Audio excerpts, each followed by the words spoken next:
सभी दर्शकों का मैं अपने हिंदी स्टोरी शॉप चैनल पर स्वागत करता हूँ। मन में उतरना और मन से उतरना केवल इंसान के व्यवहार पर निर्भर करता है। जी हाँ, बहुत ही सटीक व प्रासंगिक बात है मित्रों। हमारी आज की कहानी का संबंध भी ऐसे ही व्यवहार से है। तो चलिए कहानी आरंभ करते हैं, जिसका शीर्षक है एक गिलास पानी। जून का महीना था। चिलचिलाती धूप में नगर निगम के कार्यालय में कैंप लगा होने के कारण लोगों की लंबी लाइन लगी थी। खिड़की पर जो क्लर्क बैठा हुआ था वह तल्ख मिजाज का था और सभी से तेज स्वर में बात कर रहा था। वह एक व्यक्ति को डांटते हुए कह रहा था, आपको फॉर्म भरना भी नहीं आता, सारा फॉर्म गलत भरा है, कुछ भी सही नहीं है। सरकार ने फॉर्म फ्री कर रखा है तो कुछ भी भर दोगे, जेब का पैसा लगता तो 10 लोगों से पूछ कर भरते आप। एक व्यक्ति पंक्ति में पीछे खड़ा काफी देर से उसके व्यवहार को देख रहा था। वह पंक्ति से बाहर निकलकर पीछे के रास्ते से कमरे में प्रवेश किया और क्लर्क के पास जाकर खड़ा हो गया। वहां जाकर उसने मटके में से पानी का एक गिलास भरकर उस क्लर्क की तरफ बढ़ा दिया। क्लर्क ने उस व्यक्ति की तरफ आंखें तरेर कर देखा और गर्दन उचकाकर बोला, क्या है? उस व्यक्ति ने कहा, सर, काफी देर से आप बोल रहे हैं, गला सूख गया होगा, कृपया पानी पी लीजिए। क्लर्क ने पानी का गिलास हाथ में लिया और उसकी तरफ ऐसे देखा जैसे वह किसी दूसरे ग्रह का प्राणी हो।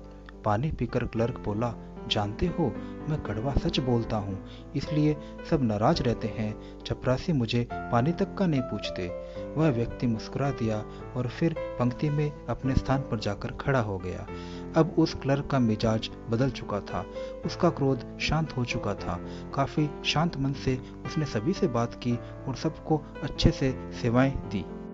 शाम को उस व्यक्ति के पास एक फोन आया।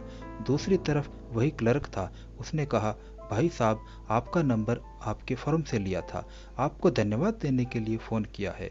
मेरी माँ और पत्नी में बिल्कुल नहीं बनती। आज भी जब मैं घर पहुंचा तो दोनों आपस में बहस कर रही थी, लेकिन आपका गुरु मंत्र काम आ गया। वह व्यक्ति चौंका और कहा, जी कौन सा गुरु मंत्र? क्लर्क बोला, मैंने एक गिलास पानी अपनी माँ को दिया और दूसरा अपनी पत्नी को, और यह कहा कि गला सूख रहा होगा, पानी पी लो। बस तब से हम तीनों हंसते खेलते बातें कर रहे हैं। आगे क्लर्क बोला कि मेरी हार्दिक इच्छा है कि आज आप हमारे घर खाने पर आइए। व्यक्ति बोला, जी लेकिन खाने पर क्यों? क्लर्क ने भर्राए हुए स्वर में उत्तर दिया, गुरु माना है तो इतनी दक्षिणा तो बनेगी ना आपकी, और ये भी जानना चाहता हूँ कि एक गिलास पानी में इतना जादू है तो खाने में कितना होगा। क्लर्क के स्नेहपूर्ण निवेदन को उस व्यक्ति ने सहर्ष स्वीकार किया। दूसरों के क्रोध को प्रेम पूर्वक व्यवहार से ही दूर किया जा सकता है। कभी कभी हमारे एक छोटे से प्यार भरे बर्ताव से दूसरे इंसान में बहुत बड़ा परिवर्तन हो जाता है और प्यार भरे रिश्तों की एकाएक शुरुआत होने लगती है, जिससे घर और कार्यस्थल पर मन को सुकून मिलता है। अगर आपको कहानी अच्छी लगी हो तो लाइक व सब्सक्राइब करके हमारा उत्साह बढ़ाएं। फिर जल्द मिलेंगे एक नई कहानी के साथ।